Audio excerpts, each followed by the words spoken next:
Autobots, roll out!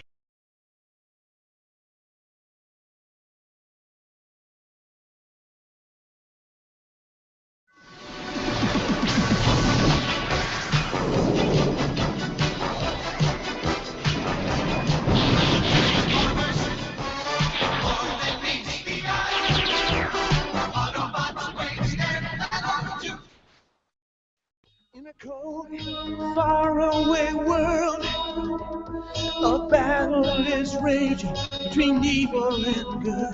From the stars, they came here to Earth, caught in their struggle through the whole universe. Robotic warriors. Receptor here. Welcome to Transformers for your listening pleasure. TFYLP for short. Join us and discuss the latest in Transformers fandom.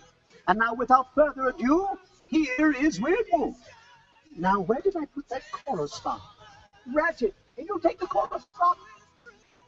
Only the strong will survive. Till all I want. Hello, and welcome to another TFYLP, episode 136.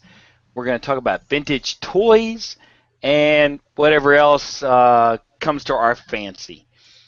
Tonight, I am joined with Brycey. Hey. Duran. Hello.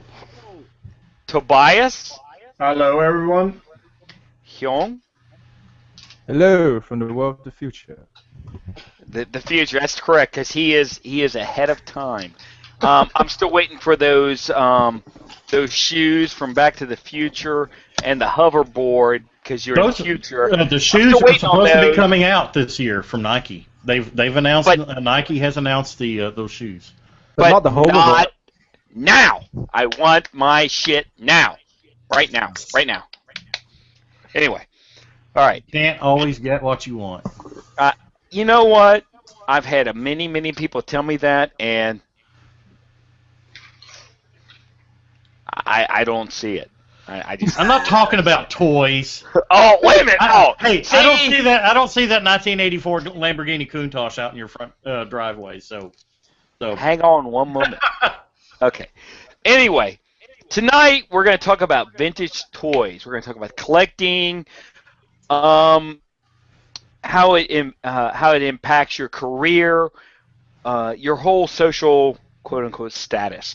Is it something that just decimates your life or whatever? And with us tonight, we're going to have a special guest for someone who has taken collecting and has turned it into a career.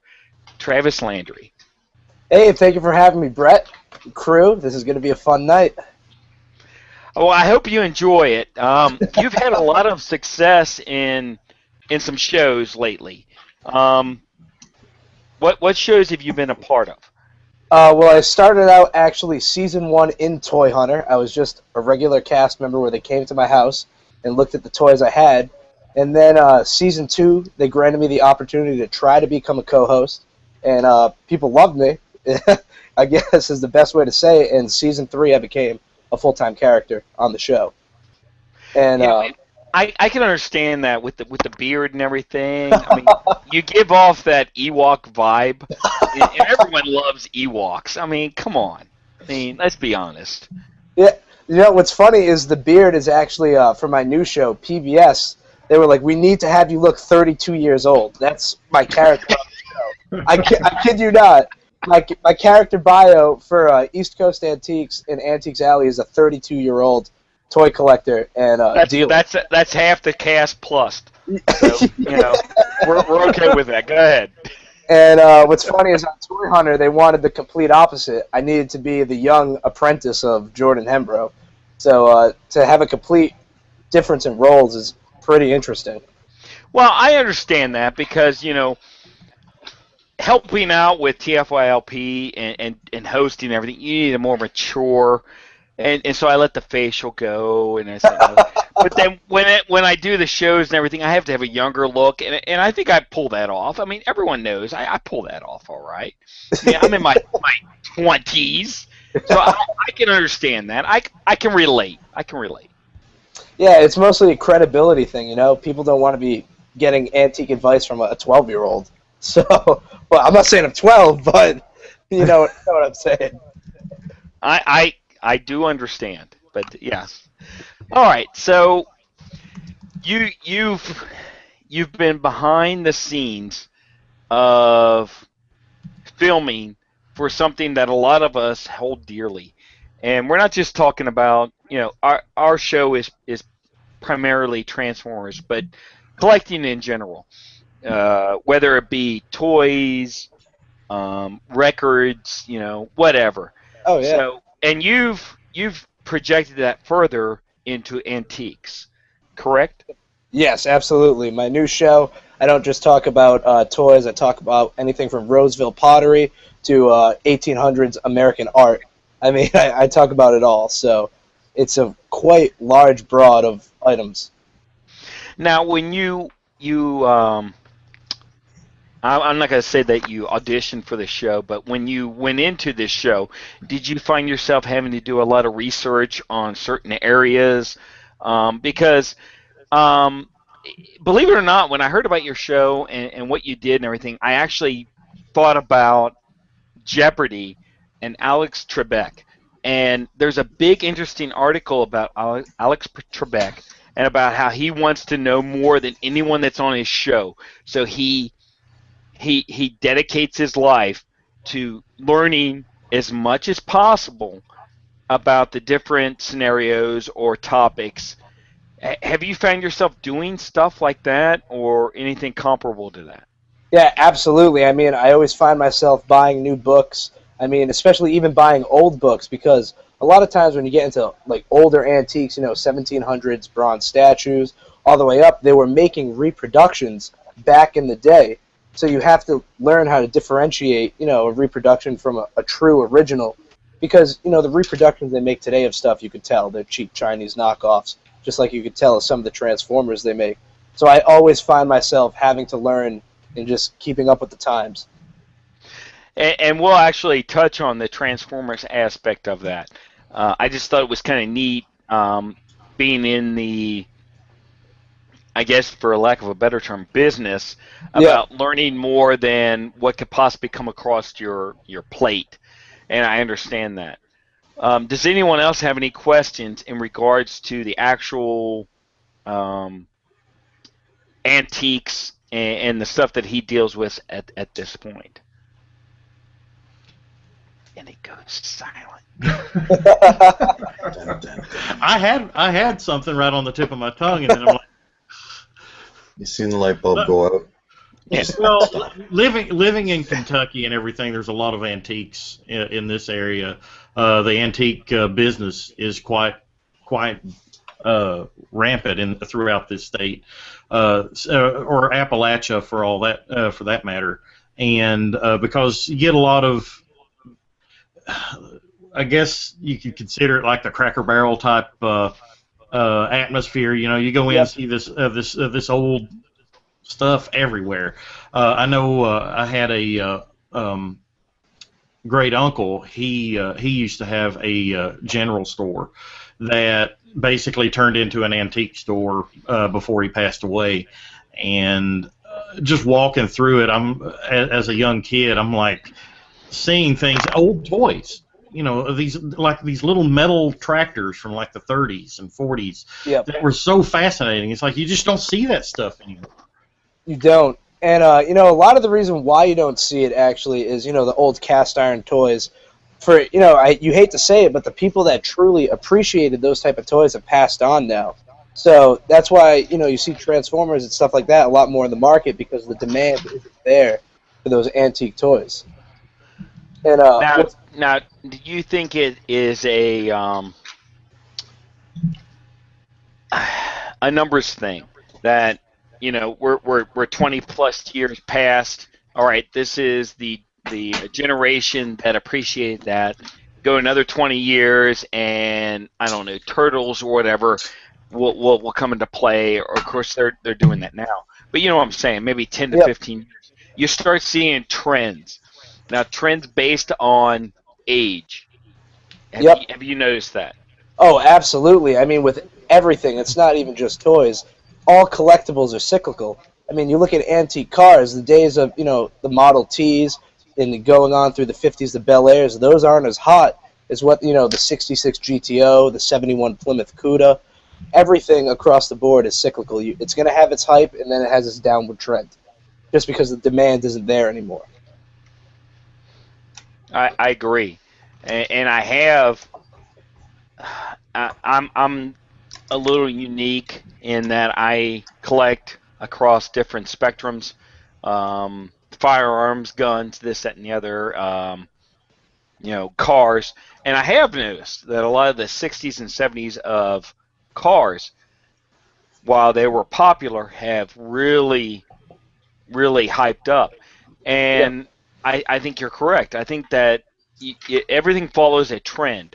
And it's not just in collecting toys or one specific genre. It's across the board. And I think that with your new show, that you're not specifically, making yourself towards one area like toys or cars or whatever. You're across the board. I think that you're covering a huge area. And I really believe that it is a show that will continue, and I hope that you feel as well. Yeah, I feel it's going to, because it's not just such a niche audience that wants to watch it. I mean, it covers everything from 1800s period furniture to 1950s Art Deco to vintage muscle cars to toys. It covers everything. And with the point of the show, which is funny, the premiere was actually tonight at 8:30 for the new season. The point is to educate people and to show that this is what antiques are, and even toys, they're antiques. Everything 25 years old and plus is an antique. So that's what we hope to do, and that's why we think it'll last. Awesome. I do have a question, and it's just because of what you said. Yep. And it is a question towards the show you were on before. Okay. But as far as educating people, do you feel that Toy Hunter educated people or more opened people up to that area? See, with Toy Hunter, the reason why I don't think it was as successful as other shows is because it just opened people up to the area. It didn't actually educate them about any one thing. It was just like, look at Exhibit A, watch me buy it for $200 and sell it for $500. So everyone is just watching the show assuming like, wow, everything that's old is worth money. And it's, it didn't really cover the actual, the behind the scenes about the antique business and buying and selling. And it didn't actually really educate, in my opinion. Good. Well, since you touched on that, I'm going to ask you, and feel free, everyone else, to chime in with their questions or whatever. What goes behind a show of that magnitude? Now, I know that, I don't know how involved you were in the actual show. I'm going to leave that up to you. But you were a part of the show, and for something that is near and dear to all of us here, as far as collecting, especially Transformers, this, that, and the other, how did that come to play? What were your roles? How do you take a thought about doing a show about collecting or buying in old toys and make that come to fruition?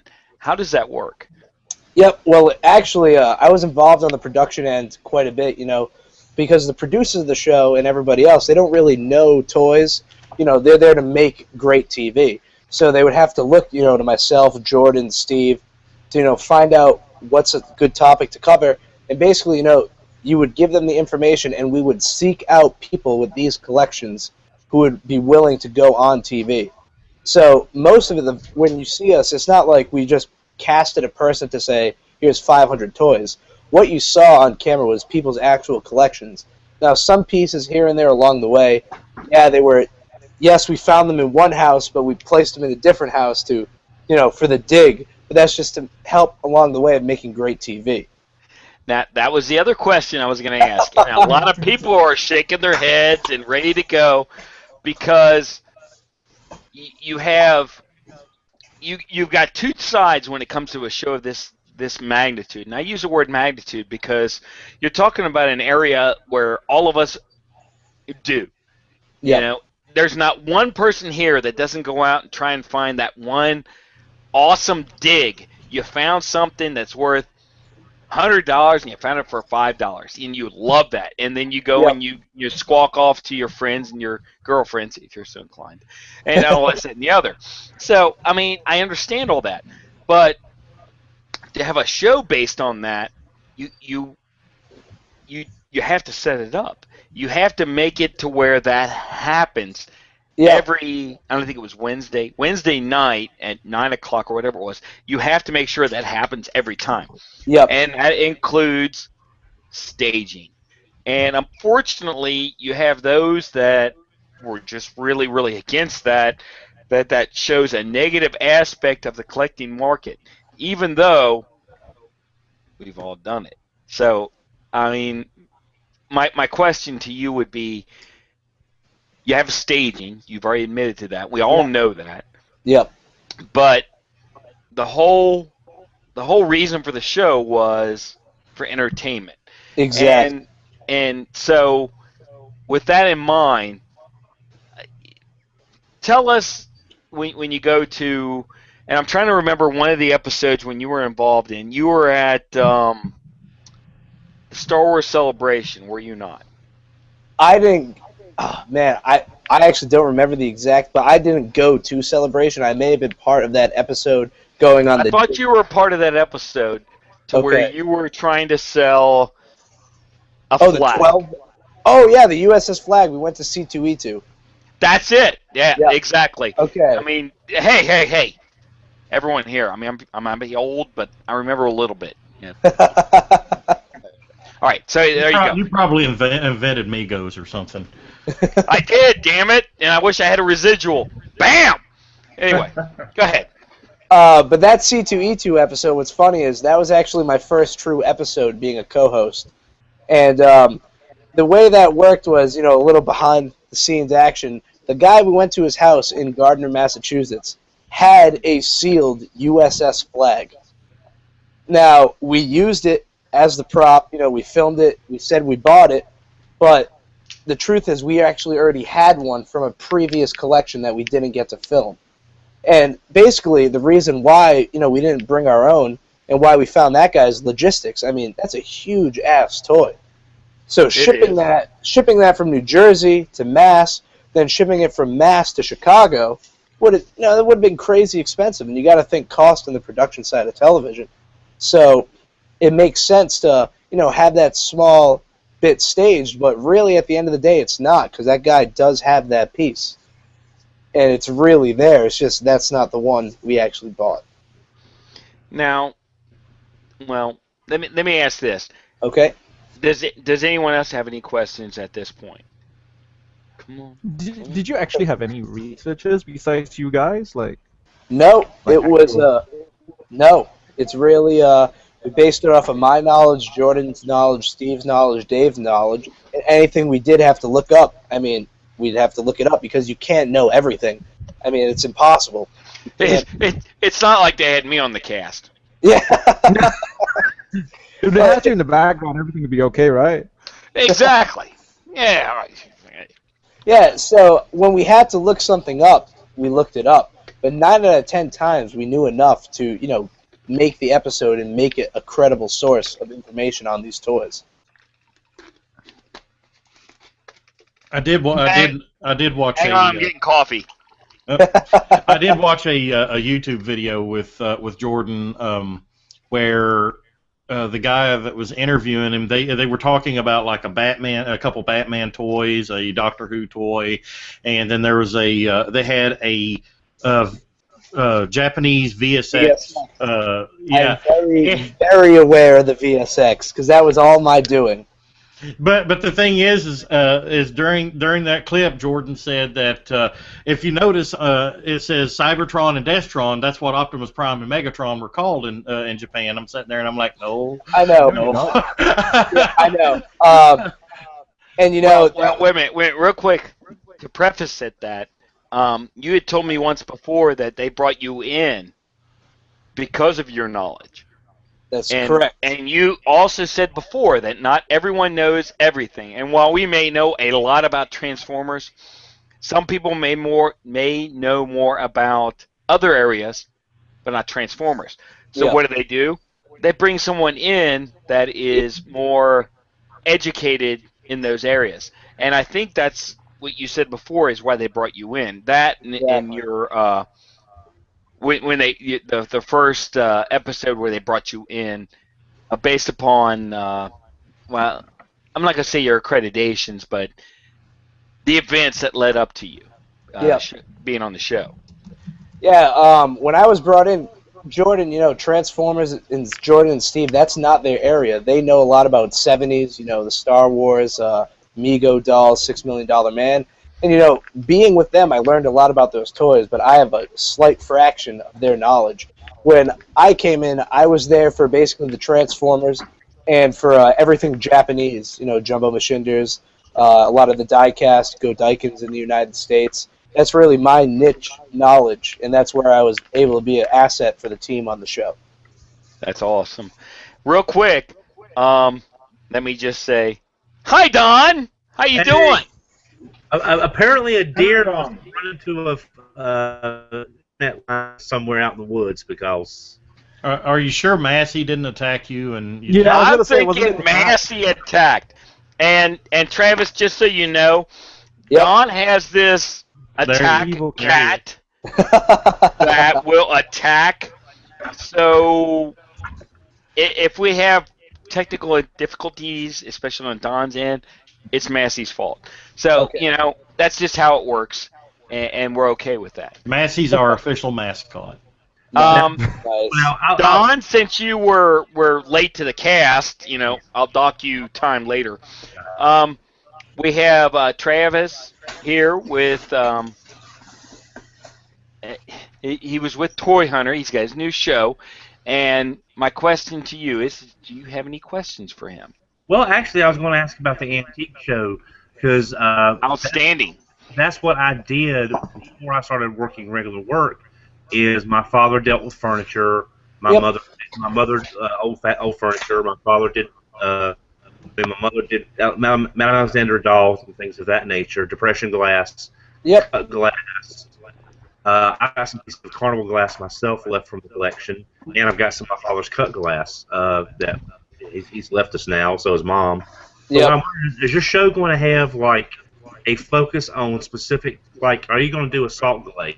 Are you going to cover depression glass? Are you going to cover carnival? Are you going to do these focus shows so people can see all the different flavors of carnival glass, like Fenton, the new stuff, like Fenton? Well, not new, but I mean, all that. We just filmed episode 3 and we covered Hobnail. So. Oh, I see your reaction. You know what Hobnail? Opalescent Hobnail. That was one of my. I collected a lot of that when I was young. That and I'm trying. I collected a lot of it when I was younger. It was the marbled glassware. I can't remember the name. Milk glass? No, it was a cheaper, not Goofus glass, but. I'll think of it later, I'm sure. But I've got some old I've got some of my parents' old Mark's toys. Oh, absolutely. I got them right here in my Transformers room as well. I mean, I love it all. Yeah. Well, that's definitely something I want to take a look at because it's so hard to find the nice pieces anymore. It'll be nice to see. Let me grab this. This is like 1936 or 1938 Pan Am. There you go, Don. If that's the type of toys you like. Oh yeah. Oh yeah. I appreciate all toys. I mean, it's just Transformers is what's near and dear to my heart. Exactly. But you get a Buddy L, a 1960s say a Buddy L tote truck. Oh yeah. That's got the ladders on the sides, and it's got the wheelbarrow little holder. You can go up the ramp and lay the drums of Coke on the back. It's completely different from what we do. but it's still awesome that they could do these kind of toys. I actually had some Buddy L toys as a kid. Yeah. Yeah. Yeah, what's funny is I was mentioning that to Brett, you know, how collectibles are cyclical. What's sad is those don't really bring the money that they used to, but people still collect them. Yeah, but you have to remember that anytime something is not in fad, Yep. you just got to give it time. Well, you know, I mean, I've been collecting toys for a while, not as long as Don, but you know, but I'm not Nobody as old has as been Don. collecting toys. But you know, who is? So. You know, but anyway, but you know, and Don will attest to this. Where you started out with like G.I. Joe, Transformers, G1, you went to G2, and then all these new, you know, the new series came in, and everyone will tell you that I'm not really into the new series, but you have awesome. it doesn't matter. But my point is all of a sudden G1, G2 starts flipping around, and I've noticed it's about 10 years. About 10 years, everything flips around, and then all of a sudden, you know, G1, G2, we start going through it. Armada, that's neat. As a matter of fact, they even did a rendition of Armada Starscream, if I'm not Yeah, they did in the Generations line. based upon something that was done a while ago, because it flips and it flips. So you start thinking about it, and you start thinking about the 12-inch G.I. Joes, Mark's Toys, which I actually do know about, Mego Toys, and then all of a sudden, it was right around 10 years, maybe 20, after they came about, that all of a sudden they did reissues. And they did reissues of like all the Star Trek Megos, and you're like, holy crap. Anyone that knows about a Mego Romulan and knows how freaking hard that thing is to get. Yeah. And the only way you can get it now is by a reissue. And correct me if I'm wrong. Wasn't that Diamond Distributing that did that? Diamond Select Toys, maybe. Yes. So you're talking about something that was really, really old that all of a sudden everyone's like, holy crap, I can get that. Now, does it have super articulation and blah? No. Does it look like the original? Yes. And we're talking about an original toy from the, what was it, 70s? Yeah, it should be mid-70s. So you're talking about... I remember Mego Romulans going for, at shows, I would see an incomplete Romulan for about 400. Oh my God! Just try and find the daggone helmet. Oh yeah, because that was it. You had the figure and you had the helmet. Everything else was cake, but that helmet. Oh my God! Yeah, and I'm sorry. I'm sorry for all our listeners that are looking for the new Transformers, this, that, and the other on our podcast. We're talking about toys and collecting from generation, even from the, oh my God, 60s and 70s. Yep. Or the awesome 80s. Who here's for the 80s? Awesome. Here's some Travis. Here. I could have, back in 1996, I was living in Raleigh, North Carolina, and there's a big flea market down there. I could have bought all 4 American Jumbo Machiners, including Godzilla, with boxes, 95% complete, for $500 for the set, and I did not. Now the question is, are you not kicking yourself in the ass for not doing that now? Well, I am now, but my rent in 1996 in Raleigh was $505 a month. So here's how you look at it. All right, Yeah. For those out here who want to know how you can, figure out what you're going to spend, you have toys. Let me put it in focus here. Toys, rent, right? Rent, toys. Rent toys, Toys. Yeah. So I mean, if you pick the toys, that's wonderful. I hope to keep you warm at night. Yeah. But I do understand that. But my point being is that everything cycles. Megos. You can even differentiate between Dukes of Hazzard, a Battlestar Galactica, Star Wars, which now they got the new film coming, quote unquote, coming out. So I mean that really, Star Trek, which I'm sorry, it's one of my favorites, and it has kind of dipped down a lot, but it's still near and dear to my heart. You would not have half the science fiction shows, merchandise, anything without Star Trek. And anyone that doesn't believe that, you're wrong. Absolutely wrong. There's just no way about it. Star Trek really, and the other thing was, what about conventions? What were the first sci-fi conventions that came out? Star Trek convention. Star Trek. I mean, I'm sorry, I am a Star Trek. I'm a Trekkie, whatever you want to call it, Trekker or whatever. I don't give a shit.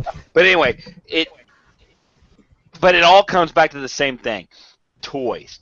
Why do we collect toys? Why do we figure that something is so worth it that we have to pick it up and hold it near and dear to our heart? And I'm going to ask that out to our Canadian brother, Brycey. Go. This is where you find out he wasn't paying attention to you. Time. Put him on paying the. attention, damn it. Put him on the. All right, God dang it! Listen, we're in Canuckville. All right, listen. I said Something to to you. do with it's not snow. Yeah, it doesn't matter if it's snow or not. All right, we have snow here too. We're cold. All right, we're not as cold as you, but we're feeling it. All right, deal with it. As far as collecting toys, what does that bring you? I mean, I know it brings you joy or whatever, but what kind of connection is that? Little pieces of childhood when life was easier. And it's funny. Everyone says that different parts of the world are different or whatever. So far, Canada, United States, it's the same. You're trying to get a part of your life which was simpler, easier, and that you enjoyed. All right. What about Sweden? All right. Tobias, that was my next. Tobias, Tell me. Excuse me, you're breaking up a lot today. I hope you can hear me. This is the part in which you talk. Yeah, but I can hear you, but what to talk about? Collecting toys. Why? Yeah. Why do you collect toys? What do they do for you? Well, just like you said, it brings back a lot of memories for me. I started collecting a lot of toys that I got rid of over the years that I had when I was a kid, and I was fond of. So. Well, there you go. It's a big part of it. Now, I am horrible with names. Is it Hyung? Hang. Hang. I always get that wrong. God dang it. Anyway, your take on this, and I apologize. I guess in my childhood, pretty deprived when it came to toys. So I only started collecting when I started working and earning my own money. And for me, it was to get toys that I missed out on in my childhood that I really wanted. Good. So like one of my first original Transformers that I started buying my own money was G1 Optimus Prime before the reissues. You know what? This wasn't part of the script, but I think it's very, very important. You said your first Transformer was a G1 Optimus Prime. Yeah. Duran, what was your first G1 Transformer? The Constructicon Bone Crusher. Bone Crusher. Tobias. My first Transformer, well, that was also G1 Optimus Prime, actually. We have two for Prime. Alrighty. Yeah. Don, what was your first G1 toy? Dinobot Sludge. Oh, you were lucky. What? Brycey? Prowl. What was your first? G1 Prowl. Prowl. Travis, what was your first G1 toy? G1 Jetfire, which is funny. That was actually also my... Holy crap! You started out right, didn't you? And what's funny is that was actually my first Transformer of all time. I hadn't even bought like Well, as a kid, a modern day Transformer, I got Jetfire right out of the blue. Nice, nice. I actually got Jetfire for Christmas, and Mom took me back to change it for the Aerial Bot gift set. The hell were you thinking? Jetfire is the bomb, man. Oh yeah. Oh, It's like this is Robotech. I wanted the Aerial Bot gift set. oh. Well, the funny part is. Oh, go ahead. Sorry. It's funny because when I told Dawn I finally completed my loose Superion, Dawn goes, "But that's a rubbish combiner. Why didn't you get it?" I understand. The funny thing is, and I remember this vaguely. I wanted Transformers. I wanted it, and we didn't have any money, and so I went to a flea market, and the very first quote unquote Transformer I got was Cassette Man, which, if anyone knows, is a knockoff of Soundwave. Yep, with the headphones. Yes. Now, I have proceeded to find there's actually two variations of that, and I have both. And I hold them very near and dear to my heart because my very first Transformer was a knockoff, which I proceeded to destroy. I mean, I destroyed the crap out of the thing. The door that opened, I broke it. One of the arms, this, that, and the other. I mean, but I played with it and played with it. Why? Because I loved it. And at the time, that's all we could afford. So when it comes to Transformers, to me, and this is why maybe my view is a little different, I look at it as it was something I really, really enjoyed that I could afford at the time. And while I could only afford the knockoff, it still brought me great joy. And then when I come home from school and see that on TV, I mean, I had Soundwave. It doesn't matter if it came from Taiwan. It was called Cassette Man or whatever. That was my Soundwave, and I really, really enjoyed that. So getting that was very, very important to me. So when I first went out looking for a Cassette Man, I mean, dude, I'd pay the money. It doesn't matter. My point being is if you have something that you remember from your childhood, it doesn't matter if it's worth X amount of dollars or everyone wants it or if it's a knockoff like I wanted. You're going to pay for it and you're going to want it because it is something that you hold near and dear to your heart. Collecting from that one piece has turned into, I mean, I got a crap load. But if you ask me what I enjoy the most, believe it or not, it's Cassette Man. Because that's what I remember as my first Transformer. Now, go ahead. Oh, yeah, what's funny for me is I didn't grow up with G1. I mean, this might sound scary to you guys, but my childhood Transformers was Armada, Energon, Cybertron, like Unicron trilogy. Yeah, that was not even Beast Wars. No, I love Beast Wars. Maybe a little bit of car robots, like the tail end of it. I was old enough, but when I was introduced to Transformers, it wasn't even as a toy. I mean, when I first bought Jetfire, I had no idea what Transformers was. I mean, I walked into an antique shop with my parents, and I was like, "What is that? That is awesome! I have to have it." And well, let's be honest. I mean, the G1 Jetfire was well above what other G1 Transformers were. And so I can understand that, but I mean, it's one of those toys that have held the test of times. So, yeah. but continue. And a month later, Christmas morning, there was a G1 Jetfire in the box, and I was. Don't you wish you would have kept it sealed? No, I never played with it. My parents were like, that's an antique. You should just put it on your shelf, put it away. And I did that with everything I bought, and that's why I never really played with any of my toys as a kid. I just kept them and looked at them on a shelf. So that's why you're reliving your second childhood. I understand that. Yeah, I get it. Just coming a little later. I got you. I got you. Now the question is, out of all of us that talked about our first Transformer that we ever got, how many of us still have that very same toy? No, I lost mine like 3 weeks later. I broke the crap out of mine years ago. No, I still have it. We're all good. I still have all my original Transformers. I still have mine actually. I have most of mine except the few that I've sold, like some Action Masters. You sold me your Action Masters. Those aren't Transformers anymore. Yeah.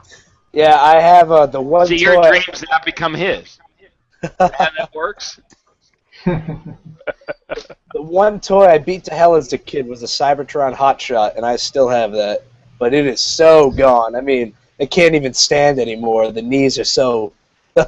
I mean, I'll be honest with you.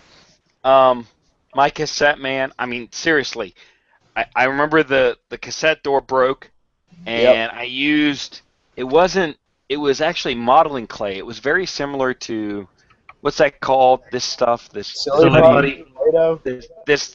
tacky stuff. It was similar to that, and I used that to hold it shut. And one of the hands actually broke off, and I actually used a missile for something and made it. But to be honest with you, I would love to have that back. It's worth nothing, but I would love to have that back because I remember when I got that, it came with, I want to say, Jaguar, which is Ravage. And those were the two. I mean, I would love to have those back just to relive my childhood. I mean, and they're worth nothing. I mean, they're broken 10 times from Sunday, but I agree with you. To have what you had when you were growing up, I mean, that's awesome. And people will buy toys based upon their what they remember. But if you could go to someone and say, I have a Jazz that is broken windshield, broken back, the back windows, everything, it's just broken 10 ways from Sunday. It's horrible. But this is the one you had as a child. You'll pay through the nose to get it. Yeah, it's you priceless. will. Absolutely. I've still got my original Dinobot Grimlock. This sludge. I mean, this if I undo his, his head barely stands up. But this one is actually my one from my childhood, and I've got a mintier one in the display case back here. But I wouldn't part with this for the world. Why? Because of the mental and the sentimental. This was my favorite Dinobot as a kid, and I love sludge, and just to be able to pick this thing up, and it's almost like tactile memory. The memories rush back of playing with this as a kid. And I don't care. He's still a Diplodocus. I don't care if he exists or not. I agree with Duran here, because although I say that Optimus Prime was my first Transformer that I bought with my own money, one of the earliest Transformers I got as a present was Ultra Magnus, and only because my aunts went, who do you want, Ultra Magnus or Optimus Prime? And the old ads say, Ultra Magnus, the city commander of the Autobots, and I thought he was higher ranked than Optimus Prime, so I wanted Ultra Magnus. And then I got him and found out, oh no, he's not. But still, I love that Ultra Magnus. It's the blue face one. It doesn't have any paint on the face, but I still love that Ultra Magnus. I've still got him. Now, a couple weeks ago, right around Christmas, I asked a question on the Facebook group about these modern day updates. For example, like Combiner Wars Firefly here is a modern day update to the Aerialbot Firefly, and this thing's badass. I love this toy. I mean, for all that it does, I mean, Hasbro has outdone themselves on this update. But looking at the Generations toys that have been coming out, like you mentioned earlier, the Armada Starscream. To me, even though it's not as big as the original Armada Starscream, I find that toy amazing. I love that toy, and it's a great update to that character. My question that I posed, would you like to see more of the Unicron trilogy, like Armada, Energon, and Cybertron, or for that matter, RID, Beast Wars, any of the other lines afterwards, redone in the Generations type line. I know I mentioned I would love to see a Generations tidal wave from that'd be Armada. cool. That'd be cool. Yeah, I love that toy. That was a phenomenal toy. I wish I could get one now, but you guys saw it. Let's Travis, what are your thoughts on that? Well, are you thinking like an updated mold of Tidal Wave, or just reissuing Tidal Wave?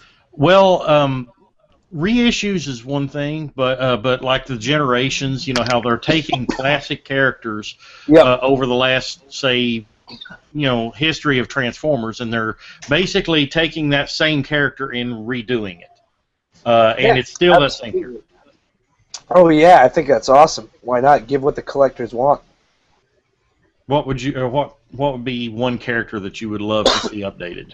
Well, they actually just did it. I mean, a Masterpiece Starsaber. Like, I love Starsaber. He's one of my favorite characters from G1. And getting that Masterpiece figure in a couple months is going to be awesome. Yeah, I have to admit, some of the pictures that they're showing from I know TFYLP on Twitter. Some of the photos that he's been posting just have me drooling over that toy. Oh, I know. It's going to be absolutely awesome. Absolutely. Any of you guys, other guys, what are your thoughts on updates to the toys? I'd love to see a six-man Leo Kaiser Combiner Wars. Oh yeah, that would be nice. Since according to some of the Star Saber threads, Japan isn't G1, so I'm going with that. Japan isn't G1. What? Wait, what? Is that serious? Are you serious? Is that a serious opinion? Yeah, there was like rampant people on TFW just going nuts. Like, Star Saber's not G1. Yeah, he is. Yeah. How is he not G1? Don't ask. Just ask him the threads and see what happens. Wow. Go ahead, Don. Oh no. Okay. I would like to see one of my favorite Robots in Disguise figures. I would like to see Fire Convoy. Ooh, that'd be cool. Generations, because I've got nearly every version of Fire Convoy. I've even got Dark Fire Convoy. He was the holy grail after Art Fire, and I would love to see a Generations version of that toy in a leader class size. I think that would be just a really great looking piece.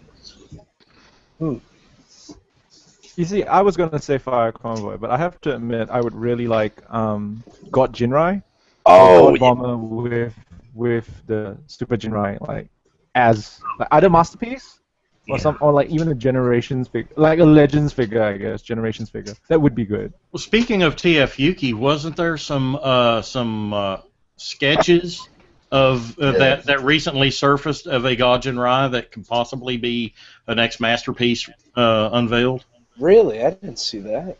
Yeah, I didn't see that. I think it's probably to go with the voting, because they had to sketch up all the designs, yeah, for what they would look like for if they were MP made. God Jinrai came in like second or third, didn't he? Third, I think. Yeah, I tell you, I want to Super Pants more. I don't know. I don't know if it'd be feasible or not at the Generations price point. Overlord. That would be tough. Oh. To actually have the two separate pieces would be crazy. Like a. See, with them making a Star Saber, I hope they have the foresight to try to design a Victory Leo that would kind of merge with it in the future. You mentioned it when they were first showing off the sketches. He said it was designed to incorporate Victory Leo. That's crazy. That would be great. Well, let me wait a minute. We skipped move along. Let me ask you this much. Wait a minute. We skipped Tobias. Tobias, go ahead. Yeah. Well, they actually updated one of my favorite toys from Generation 1 era already. It's Pyro, but I have to go with Trypticon. That would be cool. Yeah. That would be you're hitting towards the top there. That would be a very go with nice this big guy back here, right? Yeah. Oh, yeah. Much better toy. Let's go with something better. Yeah. Okay. All right, here's what I'm going to talk about next. Yeah, let's talk about this. Fans projects. All right, we've got Fans toys. And Fans toys. all right, whatever. The Preceptor. People hate me for my opinion on this stuff, but go All ahead. right. Well, wait a minute. Let's look at this. All right. Okay. All right. Let me use a little pointer thingy here. Can you see the little pointer thing? Yep. Right here. You see this? Yep. Awesome. All right. Quake. Awesome. See this over here? I don't know. This guy right here. All right. I mean, I'm not a big Preceptor fan, but looks pretty good to me. The both alt modes, and I mean, it looks pretty good. What do you guys thought on that? I mean, does it look pretty good to you? Want. It looks good. Really good. I don't buy third more than party that. stuff. Thank you. Thank you. Look, if Hasbro and Takara, blah blah blah, whatever, decide that they're not going to make something of this magnitude, me as a consumer, why should I limit myself to branding?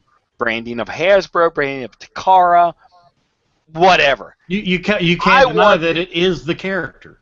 That is Preceptor. Hang on, wait. I don't know. I guess I'm just Hang old on, school. there, now you can see me. All right, can you see me all right? Okay, good. Go back to the picture. That was better. Go back to the picture. I will in a minute, but I'm just saying that's Preceptor. All right, whether you look at it or not, bam, that is your masterpiece Preceptor. That's going to go along with MP10. It's going to go along with Quake. It's going to go along with whatever masterpiece you've decided you want in your collection. That is awesome. Well, I'd like to hear what Travis has to say about this. What's your? I know what your opinion about third-party toys are, but why do you have those opinions? You know, I understand their place and that people love them, but personally, I don't buy them. I don't support them. I am a Hasbro, Takara, old school guy. I don't know. They just don't do anything for me. How can you look at this, which, by the way, is the second awesome Preceptor? I mean, a Reflector. Reflector. Look at him. I mean, it is the epitome of what that character should be. How can you look at that and not say that is awesome? Do you really think that Has-Tac, or whatever you want to call it, is going to come up with something as good as this? Well, look, I'm going to say that Travis is right in the sense that Thank I you. reckon Travis, even if Travis looks at it and goes like, "It's awesome," Travis, Yes. and don't, it looks awesome. Don't get me wrong. I just can't see myself buying it. Oh, Because- I can see me buying it. Yeah, but you have more money. Doesn't matter. It doesn't matter about the money. That to me is the epitome of what reflectors should look like compared to my other masterpiece. Now, even as recent as TFCon, Aaron Archer did say that if the main companies are not making the characters that people are looking for, if they see a character made by another company that is the representation that they like, they should get it. Because Wait a minute. Now look, I have nothing against Aaron Archer, all right, but am I supposed to go, thank you for your permission? I know. Oh crap! No. I am the consumer. All right, wait a minute. No. I am the consumer, and if I like, let me say this: if I like that shit, I'm gonna buy that shit. Exactly. That's what it comes down to. What I'm saying is that's what he's saying is if I don't need his condolence. Yeah. Somebody died. He's just saying that Permission, I believe, is the word you're looking for. Whatever. I don't need it. I don't need his permission. I don't need whatever. I don't need it. If I want to buy something, I'm going to buy it. And I'm sorry, but I think, no, and I know we've had him on the show, and I know he's a good guy, and I have nothing against him.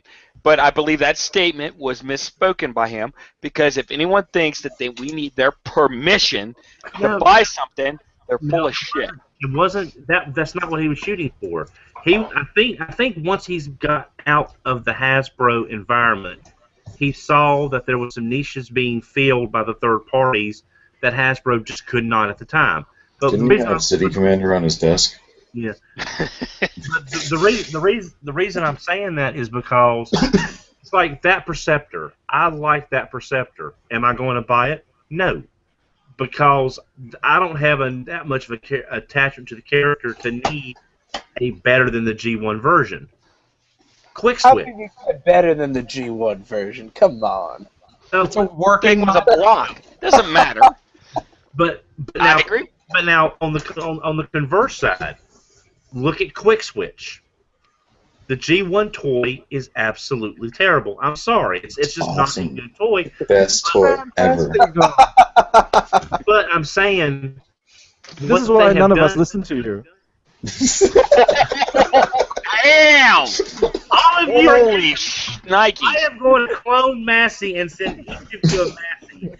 Hey, I have an attack cat that can protect me.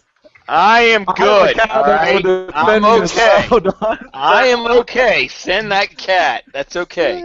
But I'm saying, I'm not going to buy the Perceptor. I'm not going to buy the Reflector because those characters are not important to me as needing a better toy in my collection.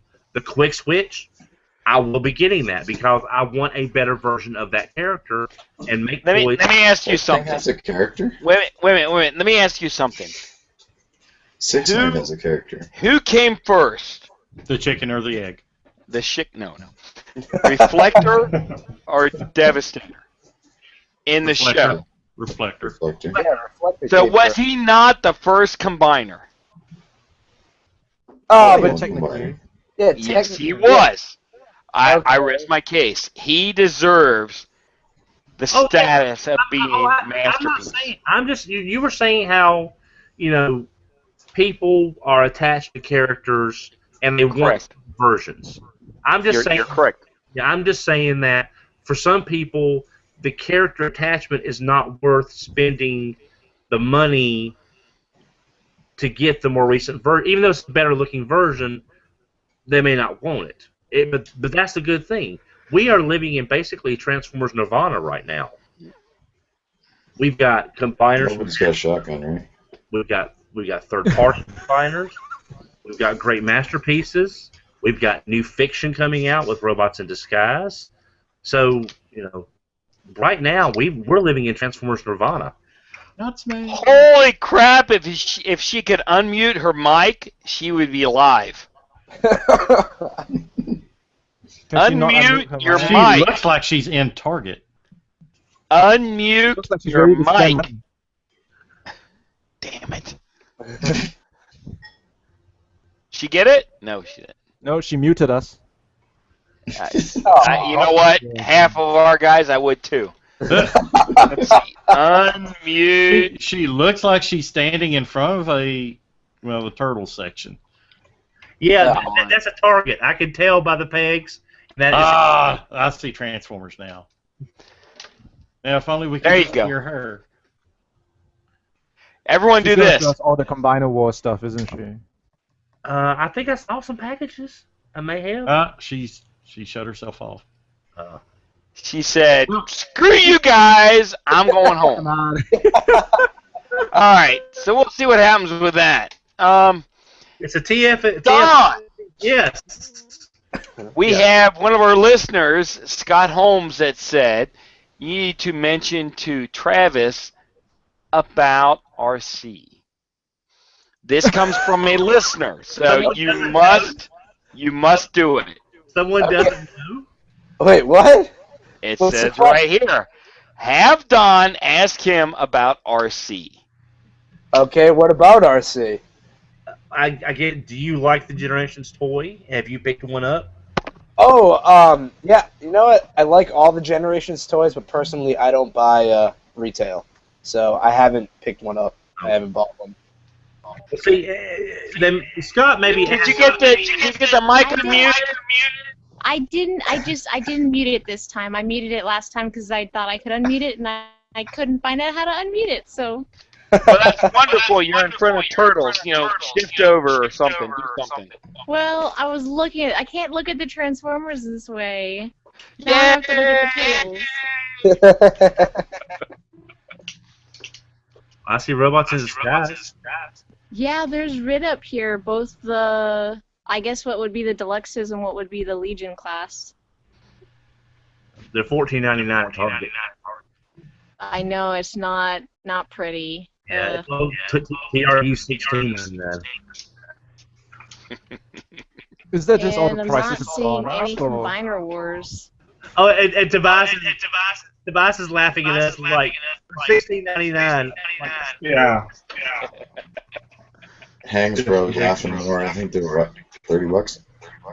Yeah, I remember complaining. I was telling John, holy shit, that's like $25. What do you mean you're paying $12.99 for that?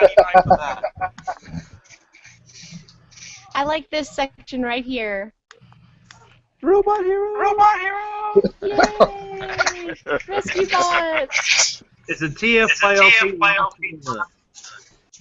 We All are right. getting a lot of echo. We're getting a lot of echo. Tons of echo. We're all trapped mode. Are you able to mute your mic back and forth pretty easily? This is the great day of. Oh, shoot. Look at that. Look at that. Hopefully I have the power! Yeah! Never mind. All right. You are saying anyone. You just silenced everyone. It's your fault. Holy we're crap! talking We about need to RC, talk about weren't we? something. So, We're anywho. talking about RC from Dawn. Yeah. Yes, Yeah. Dawn, Yes, you listen were to- commanded to talk about RC. Well, Travis. I want to explain to Travis. For several years at BotCon, Travis, I've been to all the BotCons but one. And Show off. no, a frame of reference. Sorry. And for many years, I was asking for a Headmaster RC, and I became known in the fandom as Headmaster Don. So that's probably why Scott wanted me to ask about the RC figure, because that's a character that's near and dear to my heart. I like the figure. I'm happy with it. Now, Takara, about that masterpiece RC I've been thinking about lately. We need to talk. That's You might want to learn Japanese. Yeah, but No, yeah, that's why he contacts me. Yes. There you go. But Travis, if you get a chance to get the RC figure, I think you would enjoy having it if you get a chance to pick one up. Yeah, I mean, I haven't bought a new retail figure other than Masterpiece excluded since Dark of the Moon. I bought the Leader Ironhide. That's like it. I was gonna say you have a lot of modern behind you. Yeah, this is my room for Beast Wars and up. Yeah, this is the modern area. It's like where I could get the best lighting for you guys. Well, I got a good question, I think, for you, and it goes back to what we were talking about before. You know how everything seems to flip every 10 years. Yep. How do you see the collector market, given how toys are doing today? You know, like we got the new Transformers Robots in Disguise, I guess RID2. That's getting ready to start airing soon. The toys are already hitting the shelves. We just got done with Age of Extinction toys, which honestly I don't think they did that well. I mean, how do you see the collector market surviving? I mean, eventually we in our age range, in the 20, 30, 40-somethings, are going to get to the age where we just don't collect as much, and our generation of toys are going to be more forgotten, like the old Iron cast toys and everything.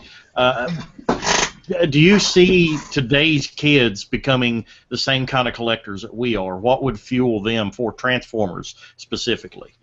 I do see today's kids wanting to buy back their Transformers, but the problem, well, it's not going to be their problem. It's actually going to be their benefit. But our problem when we go to sell it is, I'd like to call it like Phantom Menace disease, where it's like, when Phantom Menace came out, everybody who was a Star Wars collector went out and was like, I'm going to buy 5, Obi-Wan Kenobis, seal that card, hoard them away, and they're going to be worth tons of money. And the problem is, because you have your current collectors that live through G1 that buy the modern, if we all keep storing and hoarding, the value isn't going to be like what the G1, demands today. Well, yes, but there was another thing involved in that, because I looked into that in some great detail. And not only did you have, Mace Windu, Obi-Wan, you name it, but then the next year they came out with a better version, or they re-released it. And that's what killed the collector market on that. Yes, you had a lot of people that said, oh, I'm going to sock this away and I'm going to make a lot of money. But you also had the company at that time going, I can sell the same thing under a different banner, re-release it, and some person will buy it. So that knocked the collector value down. So you have a different market. You have a totally different market based upon the supply that was issued. Well, while I do agree with you, yep, I think there was more to it than that. Well, Hasbro also does the same thing. How many times have they released the Seekers? And how many times? Just like the movie Bumblebee. Well, but you made something that was interesting also. You're talking about the classic Seekers. And as everyone here will remember the Bach-Hunt set with the Seekers, and everyone said, oh my God, I got to get it. That's the only way I'm going to get those Seekers. And then what did they do? Better versions. Yeah. They made better versions. And then screw everyone else that paid top dollars and threw the nose for that. Because that was the first time everyone went, hey, it's over. Well, now, granted, it did take several years to get all 3 of the other Seekers in different decos, because I can see their point of view. How else would they be able to send 3 of the same mold that has already been a part of several assortments without spacing them again over the course of several years? So it doesn't matter. You were detracting from the value of that particular item by re-releasing it. Everyone betted because it hadn't happened. Think about it. It hadn't happened until that point to where they re-released something that was very, very rare, very hard to get, and then bam, mass release. It screwed what everyone else bought. And that was the first time everyone went, I really need to take heed to what I buy, because they might re-release it. And then they did it again, I'm not going to say most recently, but let's just say MP10. You had the Takara one. Everyone bought that out the nose. Or the Masterpiece Soundwave. Everyone bought that out the nose. And then all of a sudden, Toys R Us gets it with all 4 cassettes. Yep. Screw you. Here it is cheaper. So that's the type of market we're in. So people are being more cautious with their money than they were before. Well, I think. Go ahead. Well, I was just going to say my concern was with the new generation of kids is that I'm recently separated, but my ex had an 8-year-old daughter, and I looked at her as an example because that child cared absolutely nothing about toys. Toys meant nothing to her, and she never really had any. It was always a tablet, a television, a computer screen, and watching videos on it. She didn't care about physically picking up a toy and playing with it, and it was always. I found that so odd from a child. But the thing is I hear that's actually quite common today, and it actually kind of scares me. And that was my main concern in my previous question. Do you see the same issue or? Well, I think what's going to happen is whatever kids are playing with. I mean, a tablet. I don't. You and I, we don't see that being collectible. But would you ever picture an old Nintendo when you were a kid being collectible? I just sold mine for $200. Yeah, So exactly. Point. It's whatever they had as a kid, they're gonna want it when they're older. Whether it's a Barbie doll, a Transformer, or a tablet. I mean, I myself would never say one day, man, I really want to get my first generation iPad back. But who knows? A kid might want to do that. You can't predict what's collectible. That's why, don't worry about the future. Just collect what you like. I think that's the best mindset to go about it, because you can't predict.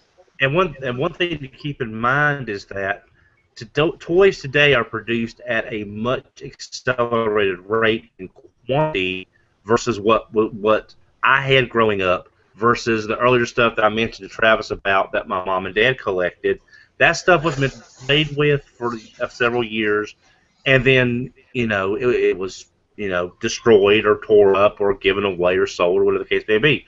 That's where your value comes from, not just you're buying what you want, but also the amount of that figure that's available. Because you just can't go out and buy a Marx 1950s Coca-Cola truck. Yeah. Without and it's like today's toys are produced in such volume. There's going to be a lot more and a lot better shape on down the road, but there still will be your high-end stuff that will be harder to get in good shape.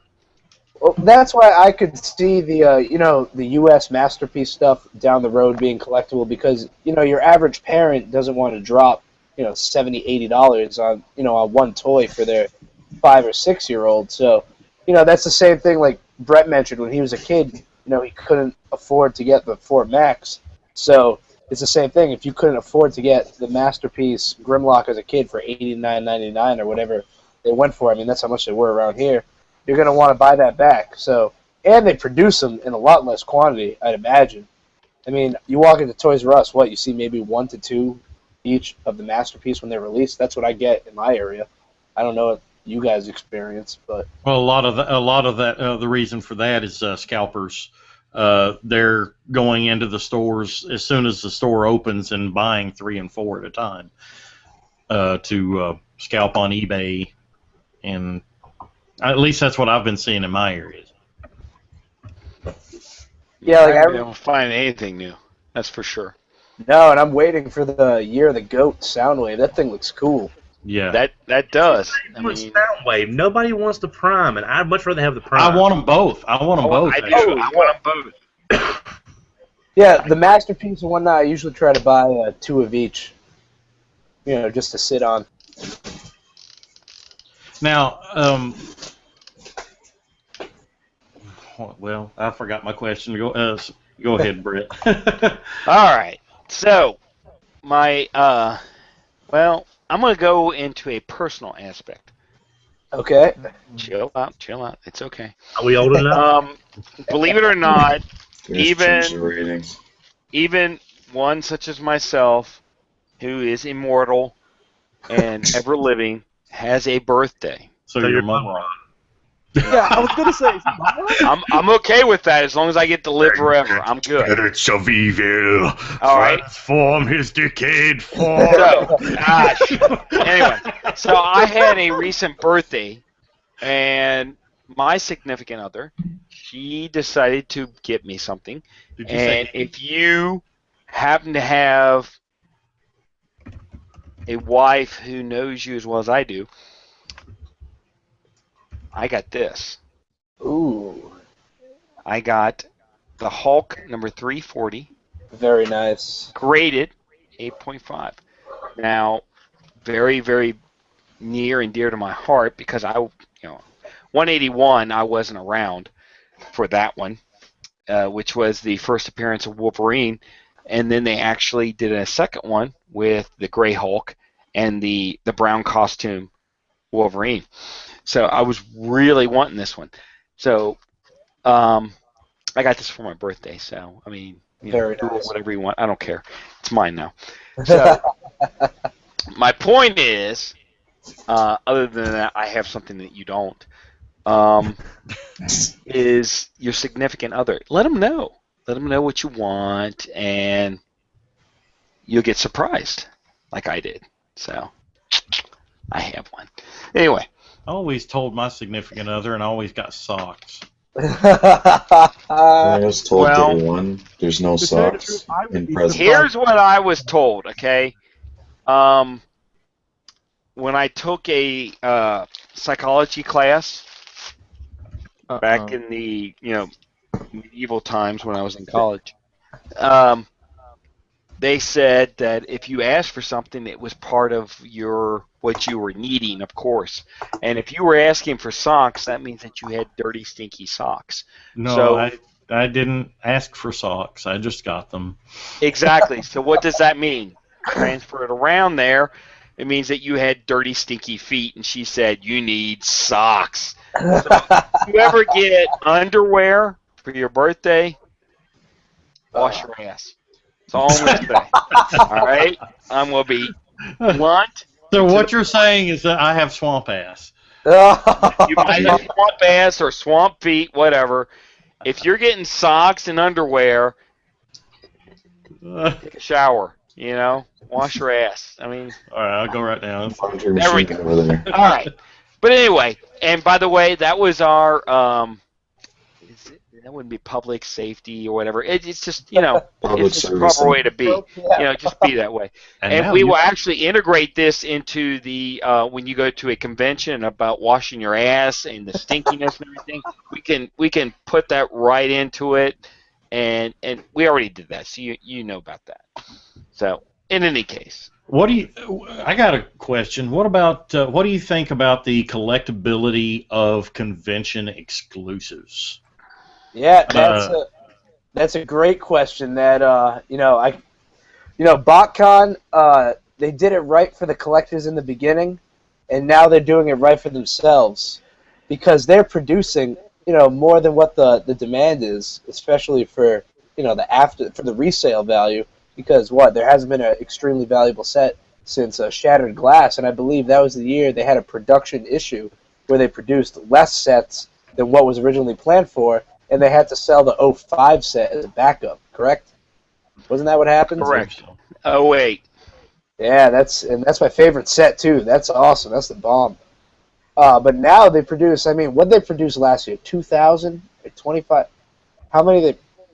I don't know. If there's a website you can go on where they'll talk about it, but for the most part, they never really say how many they've produced of any set.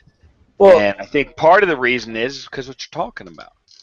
Well, no, on the certificate, doesn't it say, you have, I know for Shattered Glass, it says, you have one of 1,200 sets or something like that. On the, how you get the certificate of authenticity? Right, but I don't know if it says that anymore. Oh, really? See, I don't know. Brett, this is actually going to be going back to my first BotCon since 2009. I had switched it up and went to TFCon for a bit, so I'm excited. So I didn't know they stopped doing that.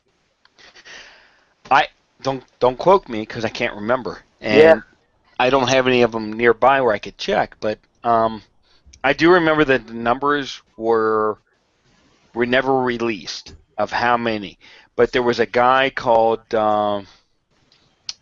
he's on TFW. GB Blackrock. Yes. Yeah. Yeah, And GB. he has a website to where he lists all the production numbers. Now, how he gets this, I don't know. But I don't think it's on a certificate. But I could be wrong. Yeah, but You're correct. They do tend to make more than they did before. you can still go into the club store and buy last year's set, and even 2 years ago, you can still buy the Machine Wars set, even though... Well, also look into the account of the theme and the popularity of each theme. They're hit or miss. You're talking about a couple of people that make the theme for that based upon what everyone else wants. So it's hit or miss. It really is. And while Shattered Glass was probably one of the best. I mean, it marks right up there with the pre-Beast Wars. Oh, What was it called? Dawn of Futures Past. Yep. Both of those two. And here's where I go back to what I said before.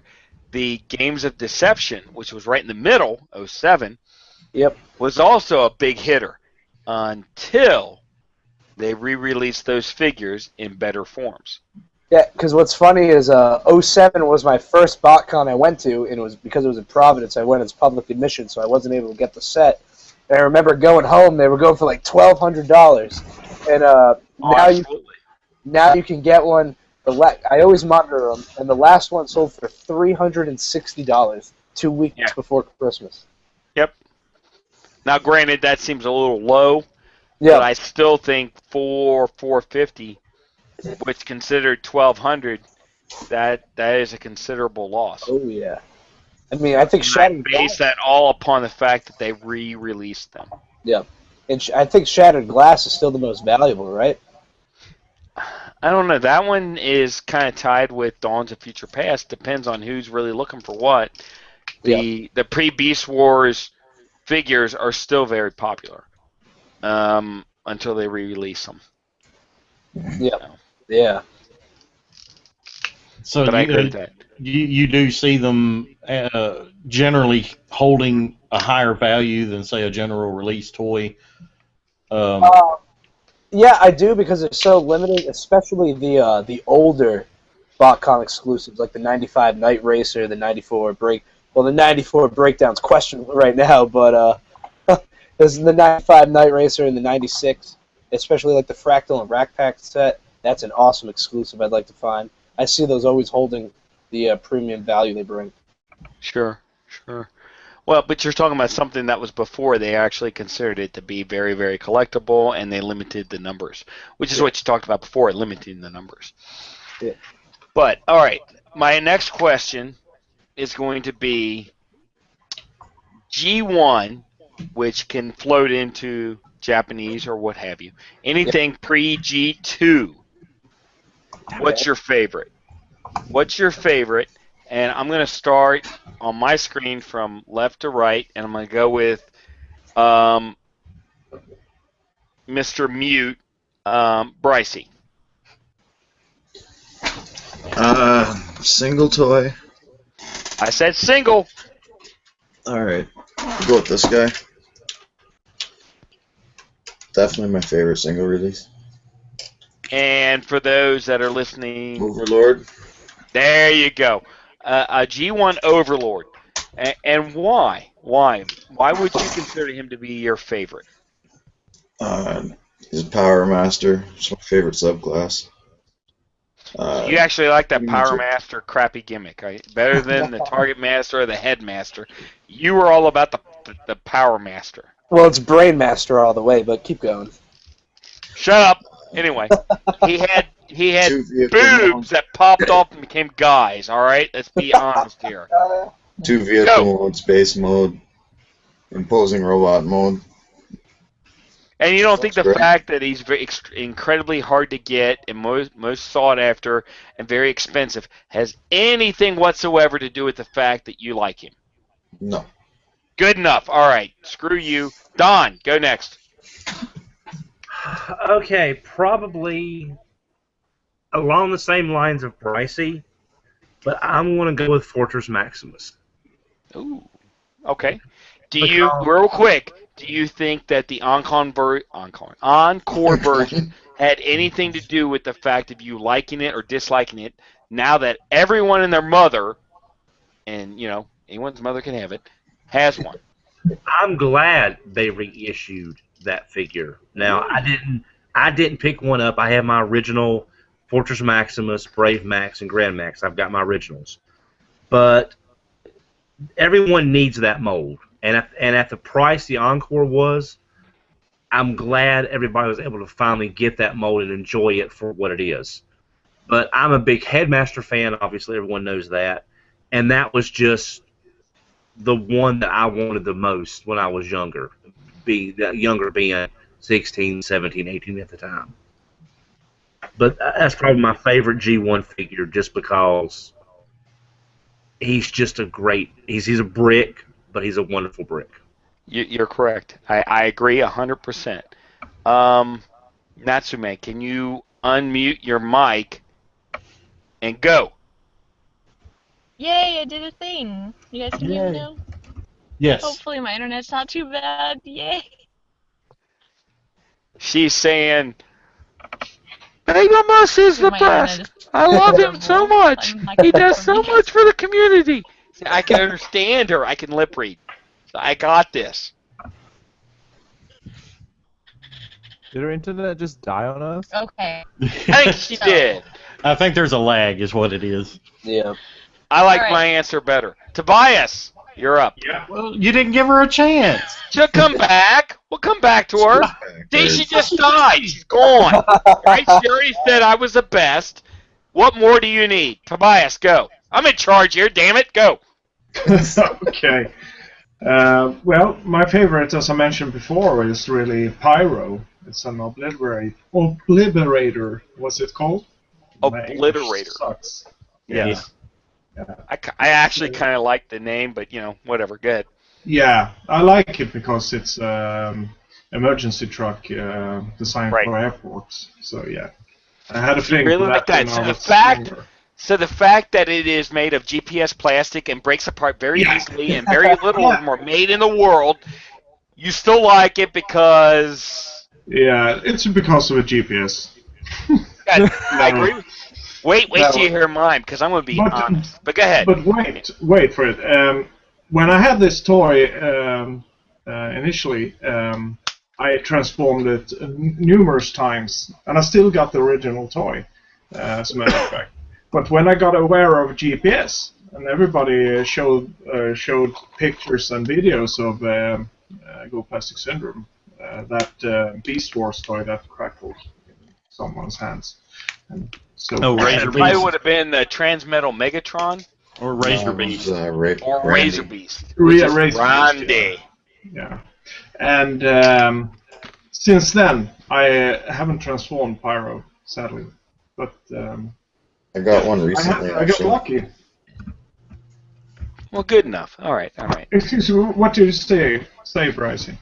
I got Pyro recently. I think I transformed him like 10 times before I put him on the shelf. It was Yeah, nerve-wracking. but no one really cares about you, so, I mean, Yeah, shut up. No, no one one cares cares. about you either. They just don't. Hang? I don't know. I guess my favorite would be Super Jinrai. Now, I'm not saying God Jinrai because I think the God Bomb is a rubbish toy.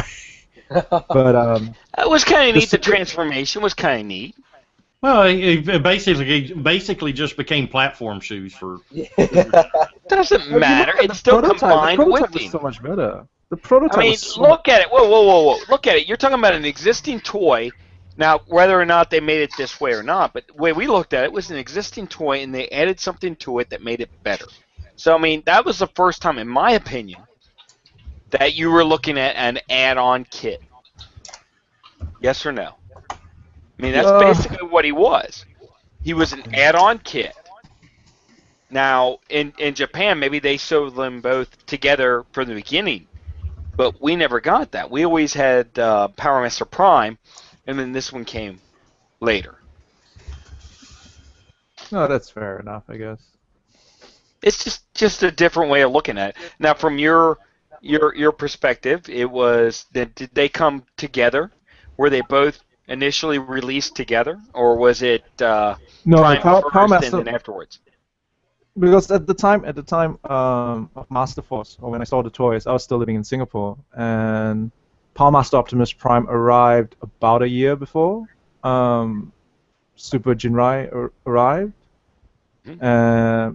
But the cartoon had been dubbed in English, and I think people know about that infamous Terrible, dub. terrible thing. The Star so Dubs. painful. Yeah. Oh, so painful. Oh. Well, but you're still you were basically the same way we were. Power Master Prime came first, and then this set with, and it's a kit. It was another character that added to it, but came later. correct? Yeah. Well, okay. So I guess to put it was because in Singapore we got both the American and the Japanese stuff, and I still kick myself for not getting Minervo, but never mind. Yeah, I'd say so. I would have, yeah, at retail could have gotten her at retail. Anyway, so Super Jinrai and God Bomber was sold separately. It wasn't sold in a set that I'd seen when I was a child. So when I got Super Jinrai, I guess getting him later, I found him so much better than Power Optimus Prime in the sense that the mold had been improved, like with the extended arms, and he felt more solid. I don't know what it was, but it felt like Power Master Optimus Prime felt cheaper plastic-wise. Well, it was. You're correct. And as Bryce had pointed out, you went from plastic to die-cast. So there was better. There was more, and I remember that the eyes were different, and were there some different paint apps too? Yeah, the paint apps. The windows, that's right. So, I mean, it was a better quality figure, but it also included the Genrai or add-on, whatever you call it, to make God him. Bomber came separate, or was it? Yeah, or did the gift set come first? I bought the re-release. I didn't get God Bomber until I bought the re-release. So the individual sets came first. I always thought that the gift set came first. Well, I know because in Japan, Super Jinrai came out first, and then God Bomber came out as its own figure, and then subsequently, as they would do afterwards, they had the combined kits, which is what happened with Victory Saber when you think about it. So Star Saber came out because he was the main character. Real quick, just because you said that, so you're telling me that was it Victory Saber came out as a gift set first? And no, afterwards. Second? No. So Star Saber individuals came first. Yes, definitely. Because that's what I thought. That's what I thought, but I wanted to make sure. I thought the individuals came first and the gift set came later. Because the add-on robot never gets released until midway of the cartoon series. So not to reveal it too early, they don't release it till a month at retail before the episodes air, generally. Which is what Japan always seems to do. So that was pretty normal. Gotcha. Duran? Favorite? My favorite? Well, I have a lot of favorites. And no, I don't mean sexual, I mean toys. And I mean by toys, I mean Transformers. Well, I have a lot of favorites that I don't currently own.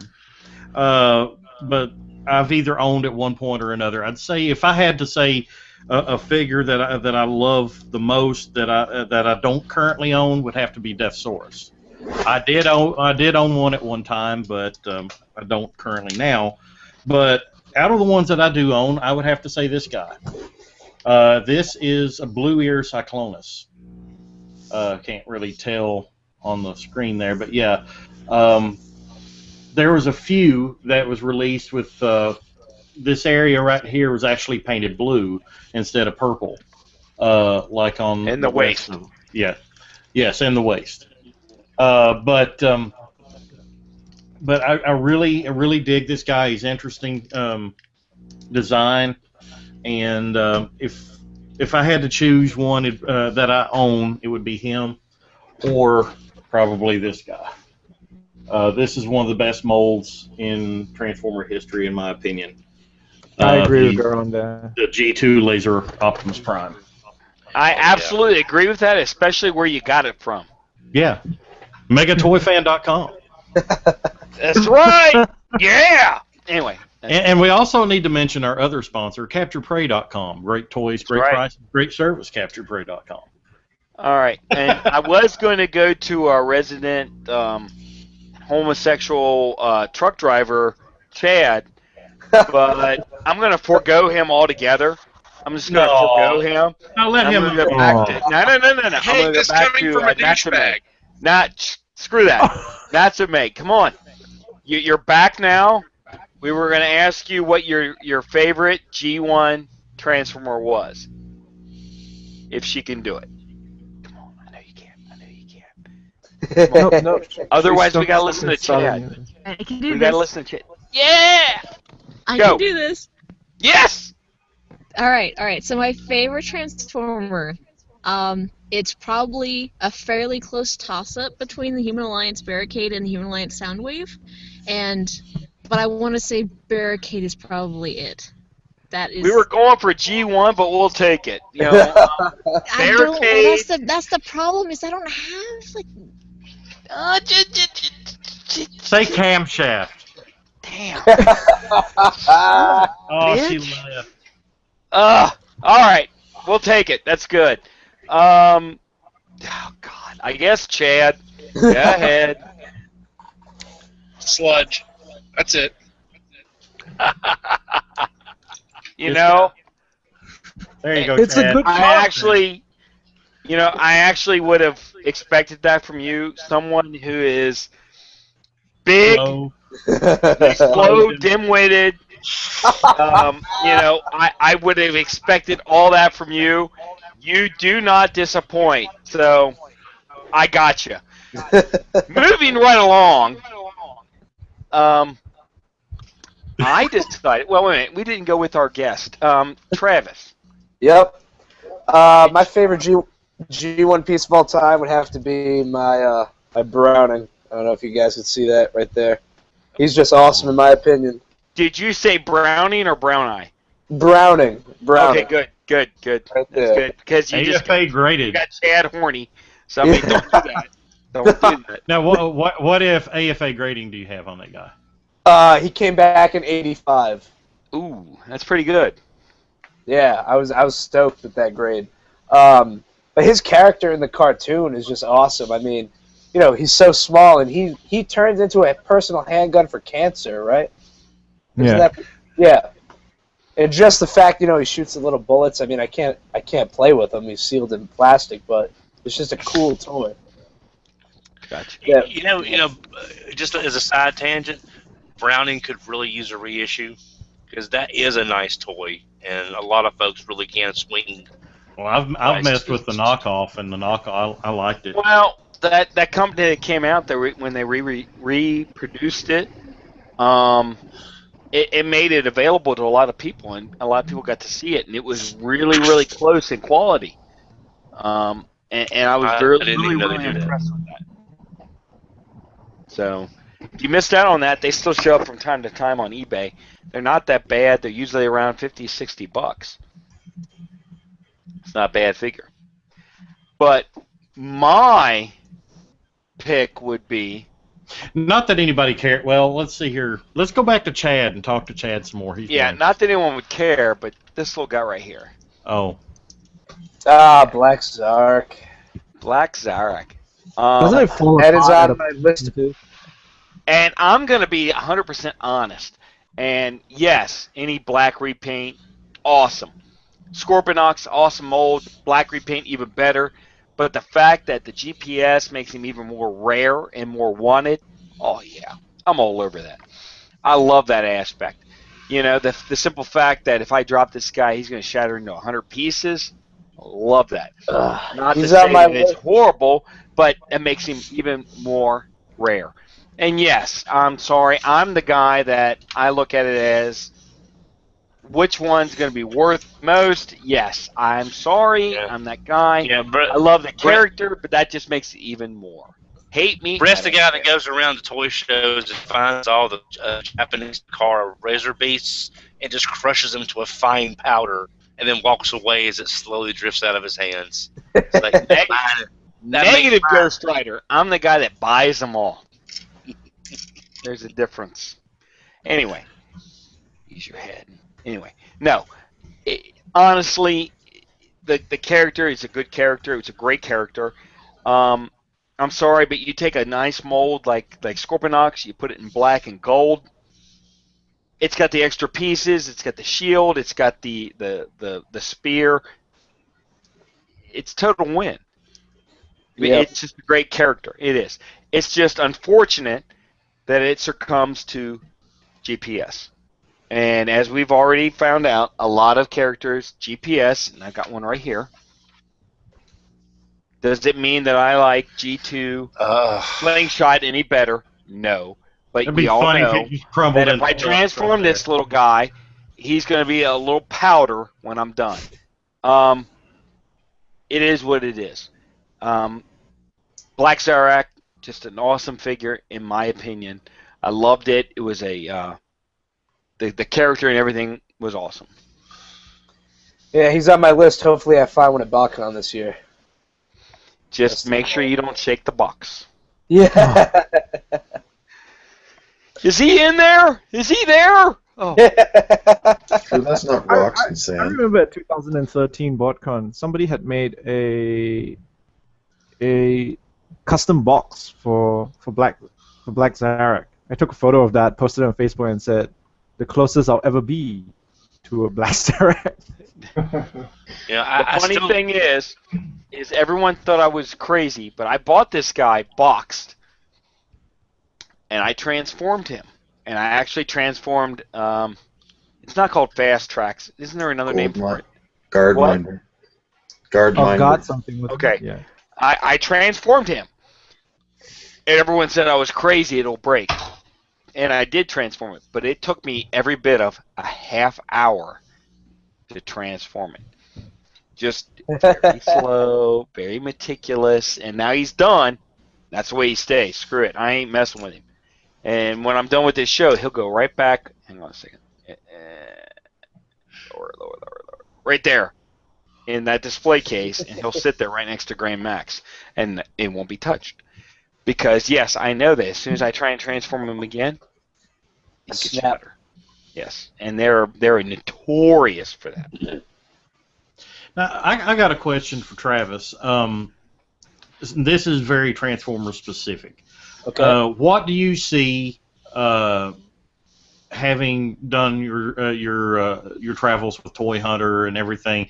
What do you see that stands out about the Transformers collector fandom that you really don't see anywhere else? Is there anything at all? Well, the big thing is the dedication. I mean, you can't name too many other franchises of toys other than Star Wars that have such a huge following, multiple conventions across the world, a multi-million-dollar blockbuster franchise. Even though Michael Bay, I mean, not much you can do about that. But Blah, blah, blah, blah, blah, blah, blah. Yeah. We'll talk about that. But I mean, everywhere you go, it's Transformers. And that's because they hold such a presence in the world when it comes to toys and entertainment, video games, and everything in between. That's why I think they'll always have such a following. I agree. I was going to say all the way up until when you start talking about the conventions, because G.I. Joe has a huge following also.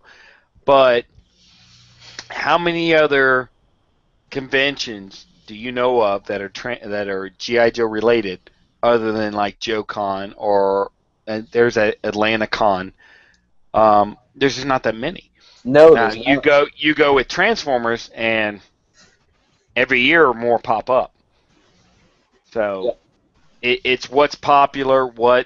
You're correct. There are more, and we've had this discussion before. But even Fun Publications, who does both JoeCon and BotCon, I mean, let's face it, they know which way their butter is breaded. So they know one way or the other, and they're going to go with BotCon. That's where the money is. Yep. So, because I remember when I went to JoeCon when it came to Providence, I don't know if it was like 2011 or 2012, whatever year, it's a total different caliber. I mean, BotCon is so many levels above JoeCon for the amount of money they invest and the time they put into it, in my opinion. it may rightfully be so. You're going to invest more money where you're going to get more money back. Yep. But I personally have also noticed, because I've been to a couple of JoeCons, is for those that have never been to one, you need to go to one. You really do. Especially those that, and I'm just going to say it, as a blanket statement, for those that really put down Fun Publications for the dedication and the work that they put into BotCon, you need to go to JoeCon, because JoeCon is more of it's personal. It's more personal. I don't know how else to explain it. You're going to see a lot of things at JoeCon that you're not going to see at BotCon. There's less people at JoeCon. It's easier to organize. So, well, you also have you're going to Baroness see them at cosplay. their best. You really are. You And also a lot have of people are going to Baroness say cosplay. that it's because they like Joe's better than Transformers, whatever. It doesn't matter. You're talking about a company that runs a convention. You're going to see two different conventions ran two different ways, and it will help you appreciate it. It really will, especially when you take a smaller convention, and no offense to our Joe followers, JoeCon is a smaller convention, and how they run that, and then they have to run a BotCon, a bigger convention. You appreciate it, and I do, because I've seen both sides of it, and it really is a neat experience. Definitely. Dead silence. I talked No, about just- Joe's. No, Everyone's like no, you made a very valid point. I was shocked and amazed at that point. oh, shut up! but with Joe getting a new brand designer announced, we're all hoping for good. Because I mentioned this on RFC on Wednesday, that right now all of our Joe friends are going through basically hell right now. Their anniversary. What's going on with G.I. Joe anyway? Well, the brand group was disassembled. The anniversary figures came out late, barely. A lot of them are hard to find. They're going through what we went through there for a while. Just Before the first movie? probably so, because if you think about it, before the first movie, it was sporadic how we got stuff. Yeah. And then all of a sudden they have a Joe movie, and then they started, quote unquote, puking the stuff out. But I've noticed, like, the subscription figures, there's a lot of them that are, and I like Joe's too. There's a lot of them that are really, really enticing, very good. So they are trying to fill in those gaps, even though Hasbro is not producing the figures that you want to see. So I think the subscription service is helping fill that void. Even though I believe what you're saying is true, there's going to be a lag. There's going to be a lag in production. There's going to be a lag in a lot of things. Am I not correct in that there's not? Is there a movie scheduled? Is there even a movie scheduled at this point? I don't know. That second movie was pretty bad. The whole idea is that, and as much as people don't like, Dark of the Moon, Revenge of the Fallen, whatever, it helped fuel. Oh yeah, the brand. Yeah, we would not have a lot of these generation figures. I mean, we got a Black Shadow homage in Generations. Let me put you know, this we way. would- This little guy right here, which a lot of people love, whatever, never, ever would have gotten this. Let me get in focus. Never would have gotten this if it wouldn't have been for the movies. And that's Generation Because Brainstorm. Generations Brainstorm, simply because it's an obscure character. We never would have got it had the movies not come out. All the third-party hoopla, all these things would not have happened without those movies. No one could convince me otherwise. I just don't see it happening. So with Joe's, you're following the same suit. They need a movie to help fuel the necessity for new figures. But they had two movies. Yeah, but I mean, who here can say that Transformers 07, Revenge of the Fallen, Dark of the Moon, all those were great movies. There was nothing wrong with them. No one can say that. So there's flaws with every one. It just so happens that the two Joe movies had a lot more flaws than ours. It doesn't matter. It just, beside the point. Hey, they had The Rock. Rock's good. So, I mean, I've got another question for Travis. You are a big fan of Japanese Transformers and Japanese toys in general, correct? Yep. Yeah. What are your thoughts on the Yusha Brave series? Do you have any? You like Takara Brave, you mean? Yeah. Like, well, this is a Kabaya set, but this is a Might Gain. I don't know if you're familiar with them, or do you? I had no idea those existed. I mean, I love Takara Brave. I collect them myself. I had no idea they made Brave Kabaya kits. I'm not really up to speed in that department, you could say. But I don't know. I mean, the Kabaya kits are kind of cool. Brett knows this. Back in the summer, I just had like a shipping case of the Star Saber Henkei Convoy Wave, and that was my first exposure to Kabaya kits. Yeah, they're neat. I don't recommend eating the gum in them, but no, they're cool. I like vanilla. You like the banana? What is it? Banana gum? I thought it was vanilla. It might have been. I thought it was mango. Random flavor. It wasn't mango. I can tell you that. Well, there's one that was mango. Maybe yours turned or something. I don't know. Dark side gum. No, but you know the Brave series. Now, let me ask you this, and those that know Brave more than I do, which is just about anyone, did they take the designs from Transformers, or did Transformers, Car, or whatever, take the designs from Brave? Which one came first? Oh, Transformers first, because Transformers easily.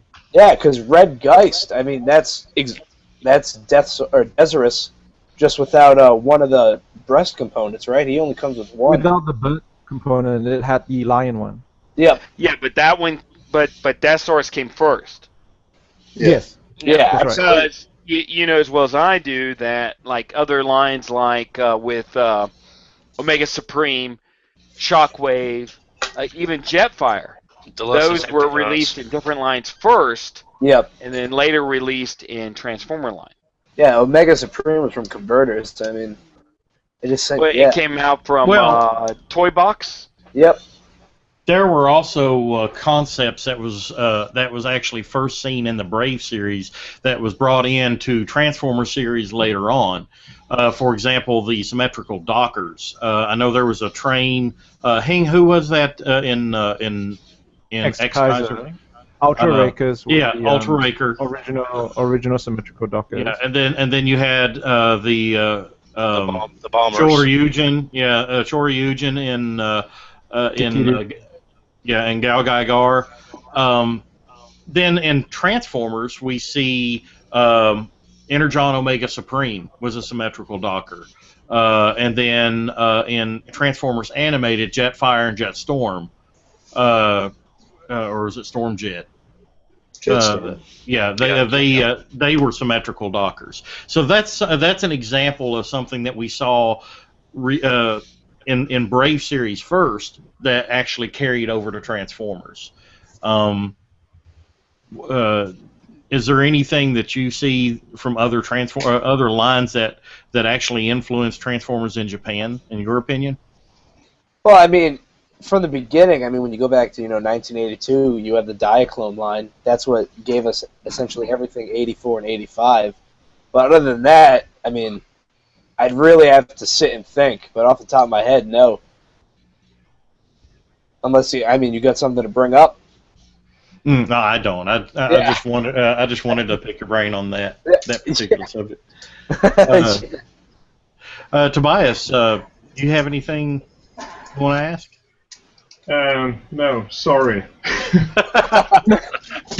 It is like 3 a.m., 3 or 4 a.m. Yeah, it is. I'm really, really tired, so yeah. Good excuse. What about you, Brycey?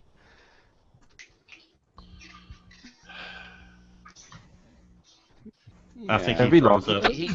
I don't think you lost him. He just, he ain't gonna talk. Faded out. There we are. There he is. He's back.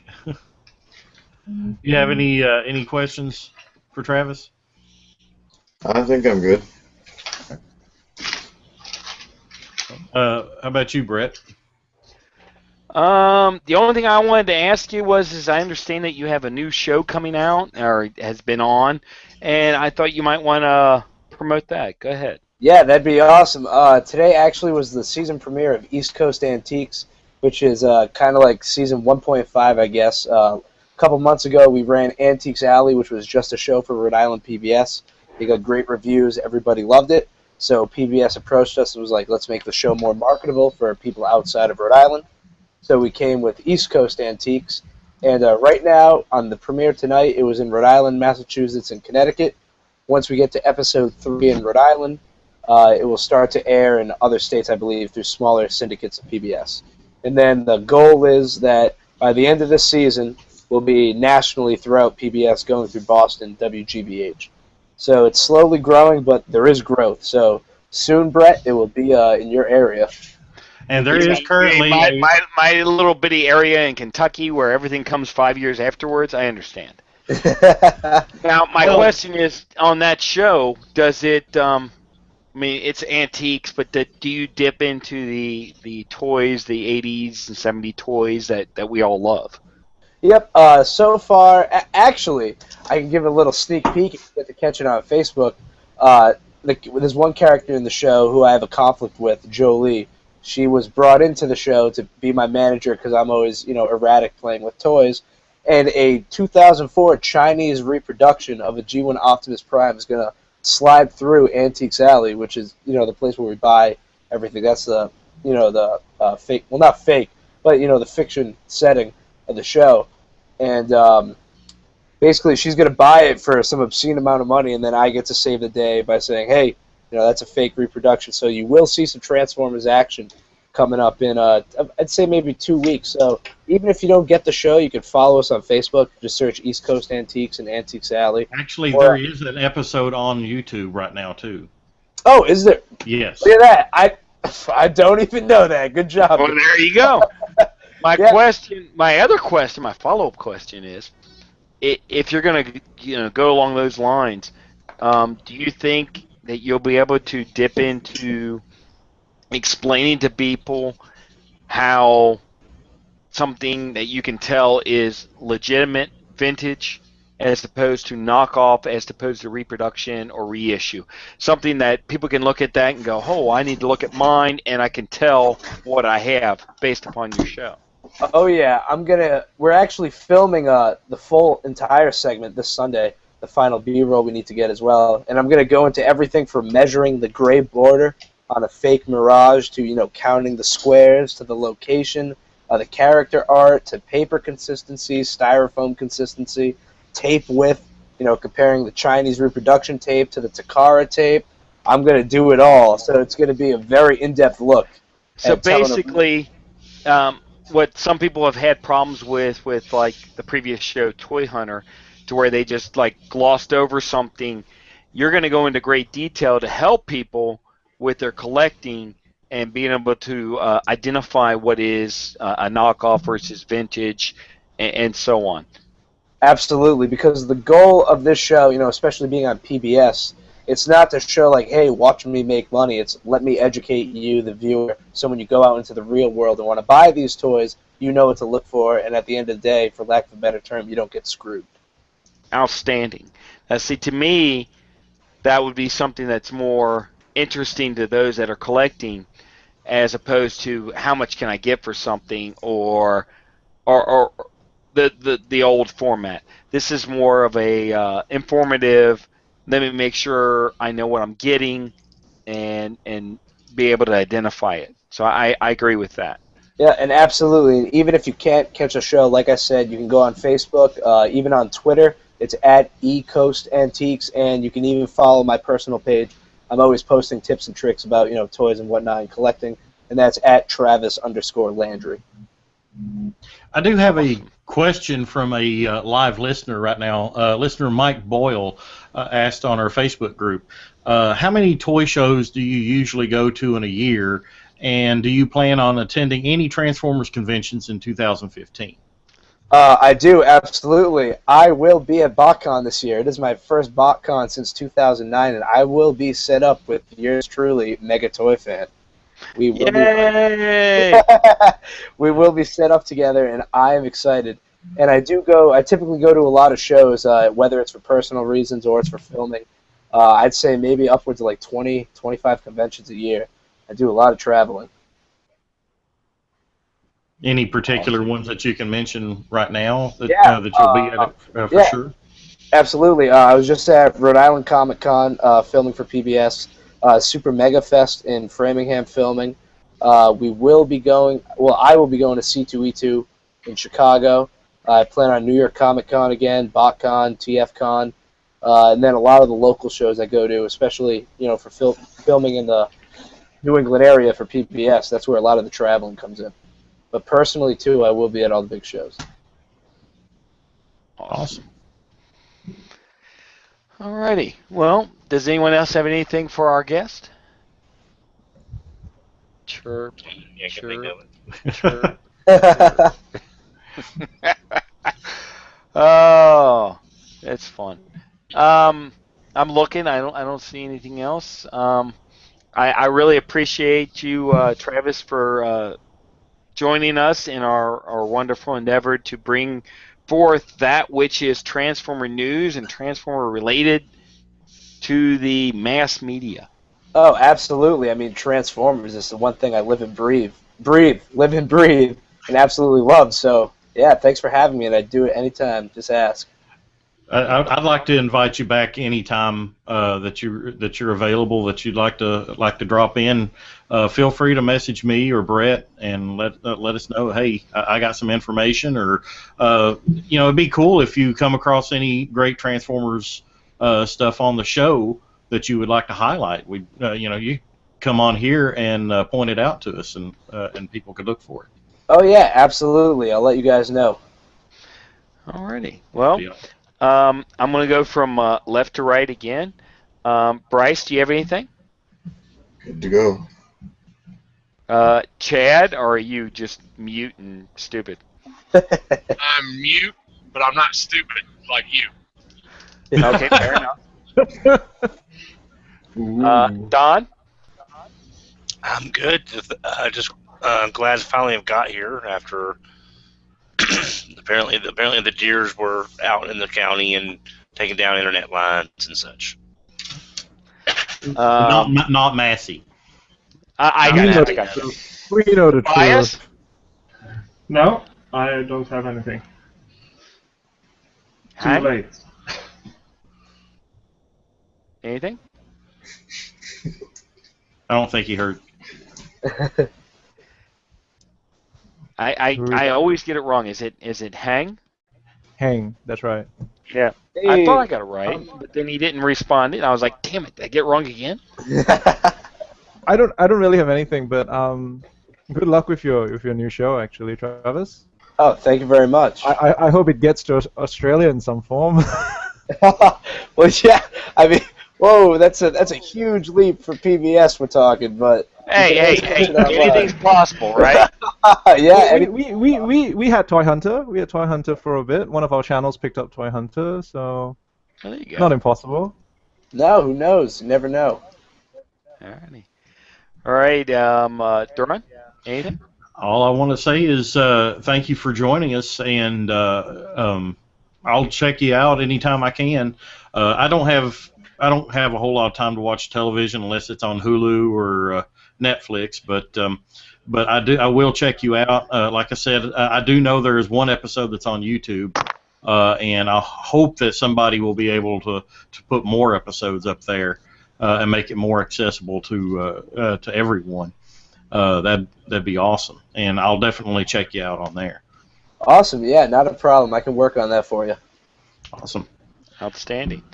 Alrighty. Well, the last thing I wanted to say is to Travis, with your show, if you continue to highlight the areas in which collectors want to see, i.e., differences, what's out there, new, this, that, and the other, and with an antique show like you have, I see you hitting the points that will fit within your guidelines and will also help us.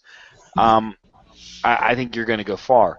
I really believe that the the community is going to look at that as an asset and something that will help them with their collecting habits. Yeah, I hope so. I mean, I can't wait to see what the response was after tonight's episode. Hopefully the views were doubled from our season finale a couple months ago, because there has been a lot of press about it. So, so far we have been receiving a good response, especially for the screenings we did earlier. So it's going to be interesting to see what happens. It's going to be a fun ride, I'll tell you that. Sweet, sweet. Well, like we said, we wish you the best in your show, and we hope to hear more from you. And I think that's going to be it for this episode of TFYLP. I am Megamus, and I thank you for stopping by. And Awesome. enjoy. Thank you very much, guys. Anyone else want to say goodbye? Say goodbye. Yeah. Bye. Take care, everybody. Bye bye. Thanks, guys. It was There a you pleasure. go. Everyone's talking, so bye-bye now. Bye-bye.